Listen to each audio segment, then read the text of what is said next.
வணக்கம்.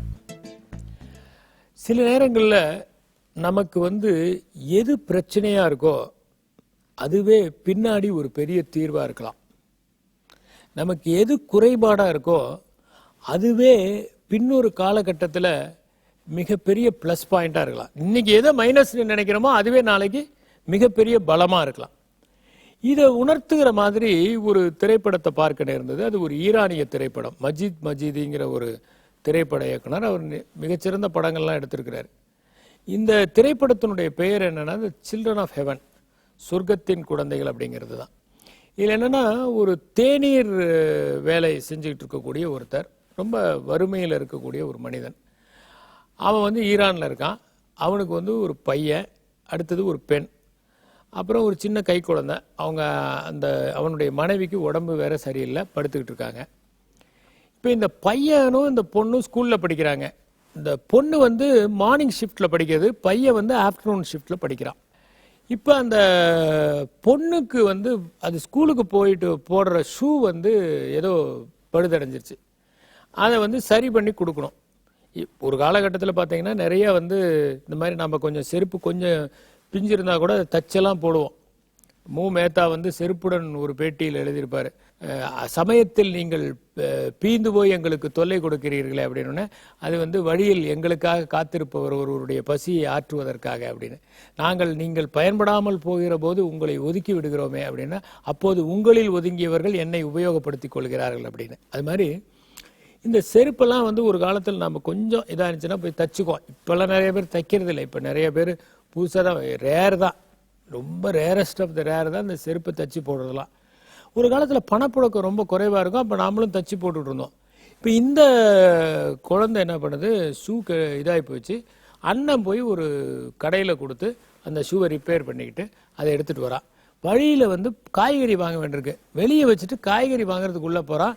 அதுக்குள்ளே இந்த வேஸ்ட்டு பொருள்கள்லாம் எடுத்துகிட்டு போகிற ஆளை இதையும் வேஸ்ட்டுன்னு நினச்சி எடுத்துகிட்டு போயிடுறாரு. நீ பார்த்தா ஷூவை காணோம். வீட்டுக்கு ஓடி வரா, தங்கை கிட்ட சொல்கிறான். உடனே அவன் அப்பாட்ட சொல்கிறான். அப்பாட்ட சொல்லாத, அப்பா ஏற்கனவே கோபமாக இருக்கிறாரு. ஒன்றுமில்லை, நீ ஏன் ஷூவை போட்டுட்டு போ, நீ போயிட்டு கொடு, அப்புறம் நான் மத்தியானம் போட்டுட்டு போகிறேன் அப்படின்றான். இப்போ அந்த பொண்ணு ஸ்கூலுக்கு போயிட்டு அது கொஞ்சம் பத்தாமல் இருக்குது அந்த ஷூவு, இருந்தாலும் போட்டுக்கிட்டு ஸ்கூலுக்கு போகுது. திரும்பி வரும்போது இவன் வழியிலேயே நிற்கிறான். அந்த பொண்ணு கொண்டு கொடுத்தோன்னே மாட்டிக்கிட்டு ஓடுறான். ஆனாலும் லேட்டாக போயிடுது. 2-3 நாள் பயங்கரமாக திட்டுறாரு. உன்னை ஸ்கூலை விட்டு வெளியே அனுப்பிச்சிடுவாங்கிறாரு மாஸ்டர். இப்போ ஹெட் மாஸ்டர் இந்த பையன் நல்ல மார்க் வாங்குறத பார்த்துட்டு என்ன பண்ணுறாருன்னா, இவனை இவங்க ஸ்கூல் மாஸ்டர் ஹெட் மாஸ்டர்கிட்ட போய் சொல்லி இவனுக்கு ஒரு சான்ஸ் கொடுக்குறாங்க. இப்போ இவன் என்ன பண்ண வேண்டியிருக்கான், அந்த பொண்ணையும் சீக்கிரம் வர சொல்கிறான். இவன் இந்த ஷூவை போட்டுட்டு வேகமாக ஓடி போய் கிளாஸில் போய் உட்காரான். இப்படி டெய்லி ஓடி ஓடி ஓடி இவன் நல்லா ஓடுற கெப்பாசிட்டியை வளர்த்துக்கிறான். இப்போ என்னாச்சு, ஒரு காம்படிஷன் ஒன்று வைக்கிறாங்க. அந்த காம்படிஷனில் என்னென்னா, யார் ஓட்டப்பந்தயத்தில் ஃபஸ்ட்டு வாங்குறாங்களோ அவங்களுக்கு இந்த ப்ரைஸு இந்த ப்ரைஸு அப்படின்னு. அதில் 3வது என்னன்னாக்க ஒரு ஷூ ஒரு ப்ரைஸுன்னு சொல்கிறாங்க. உடனே அப்பாடா இதை வச்சு நம்ம தங்கைக்கு ஒரு ஷூ வாங்கிடலான்ட்டு இந்த காம்படிஷனில் கலந்துக்கிறதுக்காக போகிறான். லேட்டாக தான் போகிறான். போய் பேர் கொடுக்குறான். அந்த மாஸ்டர் இவனை ஓட வச்சு பார்க்குறாரு. எல்லாத்த விட இவன் நல்லா ஓடுறதுனால இவனை ரேஸில் கலந்துக்கிறது கூட்டிகிட்டு போகிறாரு. ரொம்ப நீளமான ஒரு ரேஸ். இந்த பையன் ஓடுறான், ரொம்ப கஷ்டப்பட்டு ஓடுறான். ஓடும்போதெல்லாம் இவனுக்கு அந்த ஷூ கிடைக்காதனால டெய்லி ஓட வேண்டியிருக்க அந்த சம்பவம் ஞாபகத்துக்கு வருது. அதனால் வைராகியமாக ஓடுறான். ஒரு ஸ்டேஜில் அவனை ஒருத்தர் இழுத்து தள்ளிட்டு போயிடுறான், கீழே விழுந்துடுறான். இடித்து தள்ளிட்டு போன பிறகும் கூட எந்திரிச்சு போட்டி போட்டு அவனெல்லாம் மிந்தி ஓடுறான். எங்கே ஓடுறான், என்ன இடத்துல இருக்கிறோம் ஒன்றும் தெரியல ரொம்ப தூரம் ஓடும்போது. ஆனாலும் இவனுக்கு அந்த ஓடி ஓடி ப்ராக்டிஸ்னால இவன் அதுதான் ப்ராக்டிஸ். ஓடுறதுக்காக இவன் தனியாக பயிற்சியே எடுக்கல. மற்றவங்களாம் ஓடுறதுக்காக தனியாக பயிற்சி எடுத்தவங்க. இவன் டெய்லி போய் ஷூவை போய் கொடுத்துட்டு அந்த கொடுக்கறதும் ஷூவை வாங்குறதுக்குமான அந்த ஓட்டம் தான், வேறு எதுவுமே கிடையாது. அப்படி ஓடுறாங்க. ஓடி கடைசியில் பார்த்தா ரேஸ் முடிஞ்சிருது. போய் விழுந்துறான். அவங்க பேரண்ட்ஸ் எல்லாம், அவங்க டீச்சர்ஸ்லாம் கட்டி பிடிச்சி அவனை தோளில் தூக்கி வச்சு பாராட்டுறாங்க.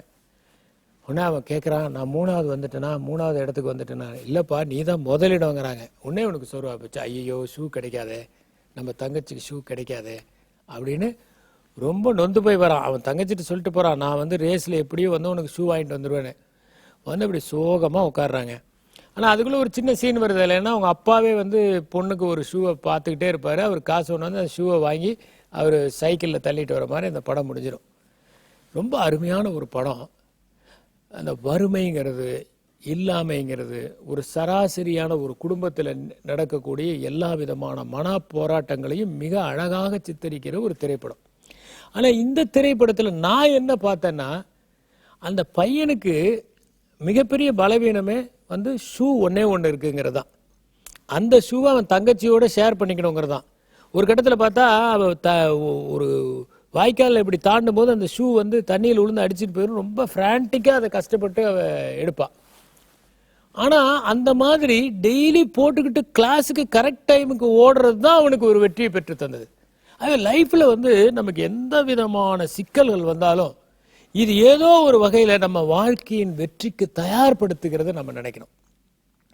இன்னைக்கு நமக்கு டேஸ்டான ஃபுட்டு கிடைக்கலன்னு வச்சுக்கோங்களேன், ஒரு இடத்துக்கு போகிறோம், 10 நாள் வேலை பண்ண வேண்டியதாக இருக்குது, அந்த இடத்துல நல்ல சாப்பாடே இல்லைன்னா கூட அந்த நல்ல சாப்பாடு இன்மை கூட நம்மளை எதுக்கோ ஒன்றுக்கு தயார் பண்ணுது.